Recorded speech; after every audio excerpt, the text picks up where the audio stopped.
Welcome to EZY Switchgear podcast. Today we are speaking to my friend Zola Mavuka. He is also the Z in EZY Switchgear when we started out together, and then his company took off like you cannot believe it, and we went our separate ways. Today I've got the opportunity to speak to him and ask him a lot of questions and share some of that knowledge with you guys as well. Welcome, Zola. No, thanks for having me. So thanks, my brother. The market in 2024 was quite interesting. How's 2025 looking? Do you have your crystal ball with you? As you know me from quite some time, I'm a very optimistic guy. Yes. You know, and from my lens, 2024 looks quite decent. Looking at the stability in the country, at least now, was one of our major issues here. Bit of political instability, tussling, not knowing on the direction the country is going, but there seems to be a bit of calmness. Yeah. I think 2024 brought a lot of consolidation. Yes. We are seeing that there's some power move happening, which might be good for our country. And I would like to see some fruit coming from that. In terms of the electrical market, where is the growth going to be in 2025? If you, as a person, I travel a lot around this country, as the minister says, the country is a construction site. I crisscross this country on a monthly basis, I'm looking at us, we're busy, very big BESS project in the Western Cape, and we've been approached for a couple of them in the Northern Cape region, I think also with the new bid Windows 7 that was just announced, Oh, they opened the Windows 7. It was it was not even the winning bidders were announced. What? That's good news. There's a couple of BESS projects there. I think the renewable space will be keeping us going for quite some time. And then what was the big secret of growth for your company over the past few years? What was that winning recipe that made you very successful? If I would just summarize it in one word, is not being in a hurry of eating the seed. Yes. Growth, and I'm happy that I'm speaking to you. You know me well. Yes. If you looked at our growth, it happened steadily over time.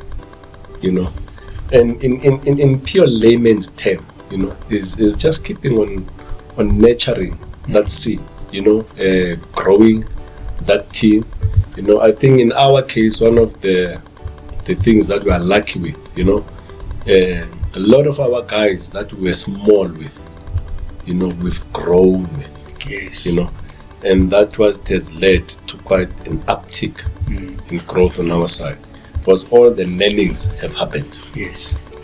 There's a lot of lessons that was learned in the past, and that makes you stronger. Yes. How do you keep that organizational knowledge fresh and renewed? Because you know what's happening as a human.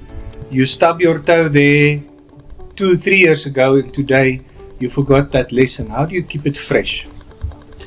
Hey, I wouldn't really have that formula, but it's we do a lot of reflection. Yes. In the business. That's great.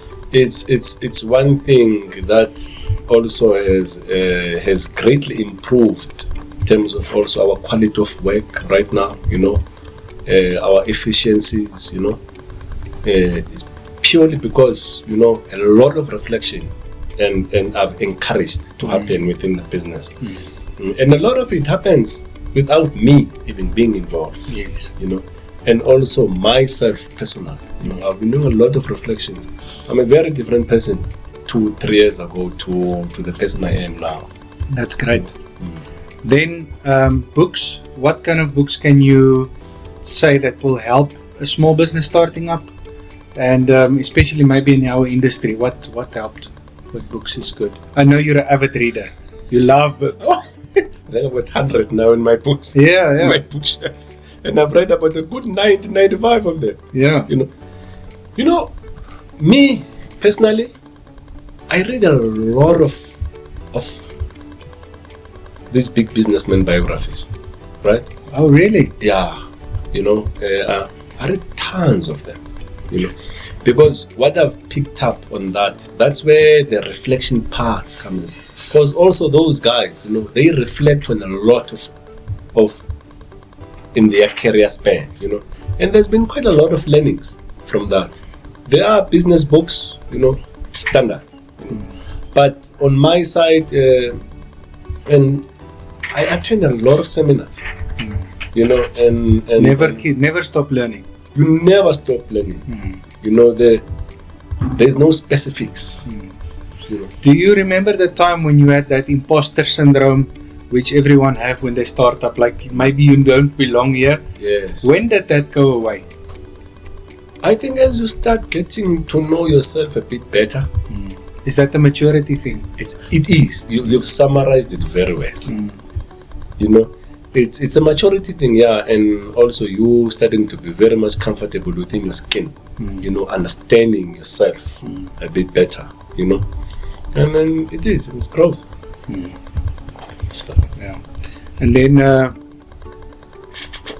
in our industry, we are working with a lot of labor, and the South African labor laws does not always facilitate a very good mutual relationship. That's something you have to work at, and you have to be very cognizant of how you treat people and how you work with them. What lessons have you learned in that space? That I remember you told me even there's no revolving doors. Is that still the same? It is still the same. Because you've grown tremendously from those times. So, I mean, how do you still keep it like that? My man, me and you are the same. I'm going to tell you right now, I'm elaborating that. It takes a lot of patience. You would know it well. Yes. Yeah. It from you as a leader. It's not always easy.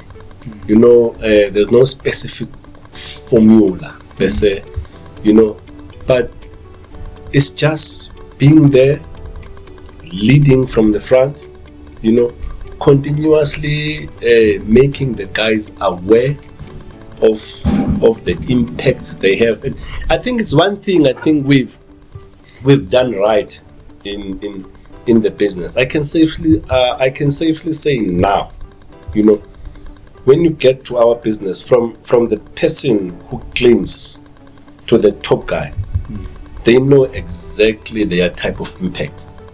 I'm going to give you a typical example on one of the jobs we're doing on this best project. I was telling the team now in December, I'm like, you know what? You might be coming here and doing and fixing steel for concrete foundations, but you must also understand we are building a plant that is needed by the country. You are part of a bigger picture of ensuring of the stability of our grid. You are not just fixing this steel, because if you don't fix this thing well, that thing will collapse. Yes. And this plant will crack. So you give that future vision. It takes a lot from you, because they don't always understand. It's one message you keep on. It's one message you keep on driving to the guys, that you're not just a person cleaning here. Yes. Because at the end of the day, if you don't do your work well, first impressions last. The client comes in here, first thing they see, dirty workshop, dirty offices, and there's that impression. And if I bring my people to my business, what type of work will these people bring?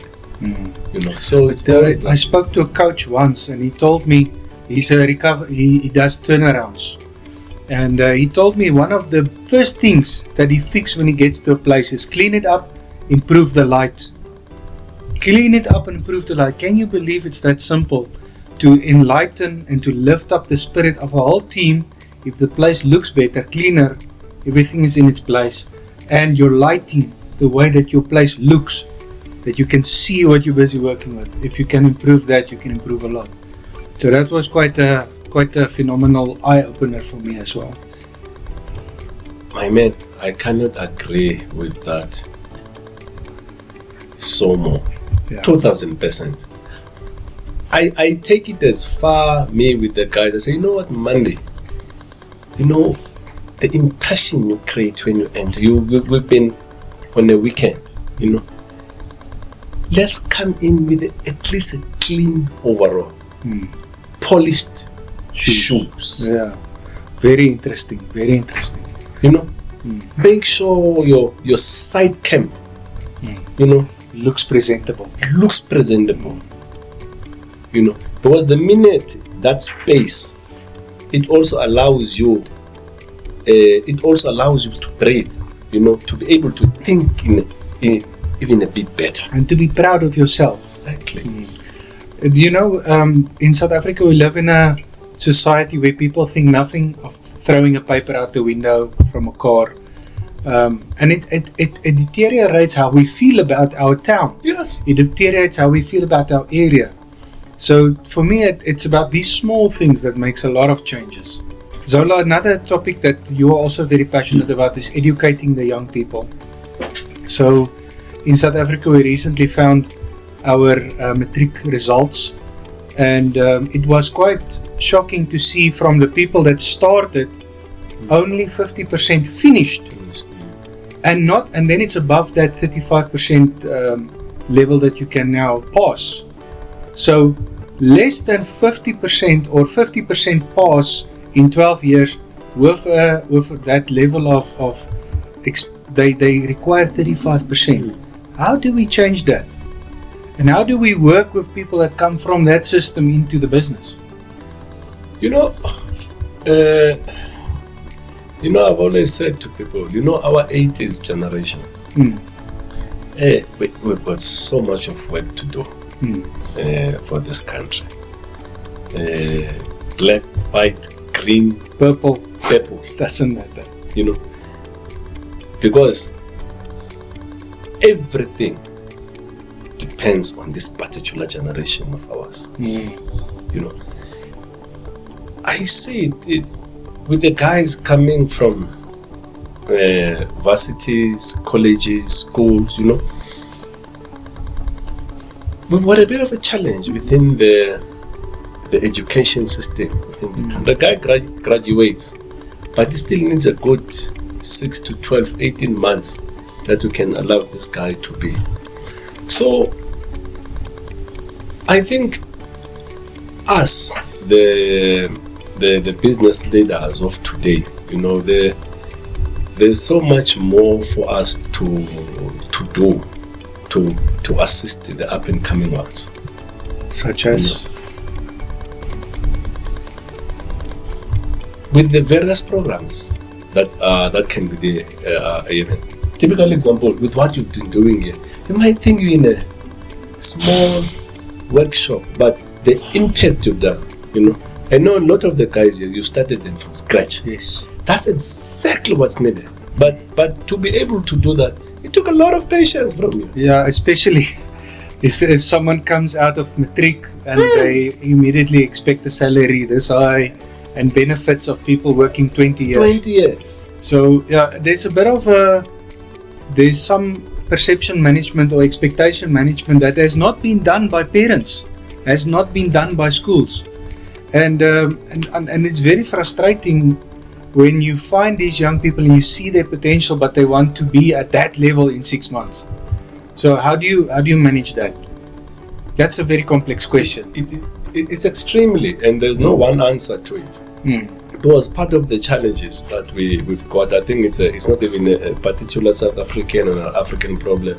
It's a worldwide problem. You know, you've got social media, you know, that shows this lifestyle, you know, and this instant gratification. Yes. You know, and now you've got the young one who's just came out, you know, and he's been fed in this thing. He comes here with those expectations, you know, and the only way for us to do, as much as it takes quite a lot, you sit them down, you get them to see, you show them the realities. I'm gonna tell a typical example. I'm gonna go back to the job we're doing, because I always refer to it, but it was one of our breakthrough jobs, you know.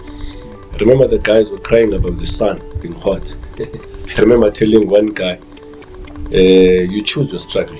It's a struggle of having a bread and butter issue at home, of not having it, or being burnt by the sun. Other people will kill for this position, for this, to be burnt by the sun, because they're at work. Let's be grateful for the little we've got. Yeah. And that's the message I drive every day, wherever I am. Be grateful for what you've got. Yeah. Currently. There is a big problem in South Africa with gratefulness. Yes. We have a very ungrateful society. And entitled young ones. Sense of entitlement is crazy. How to fix it? Honestly, myself, I don't have the answer. When King Solomon, when God asked him, do you want to have a lot of wealth or wisdom? He chose the right one, which was wisdom. He said, God, when I have to lead a team or a country like this, I need a lot of wisdom. And sometimes I wish I could get that same chance to choose wisdom, and we can only pursue it as much as we can. There was no Instagram there. There was no TikTok. Right now, a typical example, about my younger brother. Taller than me, you would have seen him, very tall, I think the size of this roof. He's an intern, projects accounts. Yes.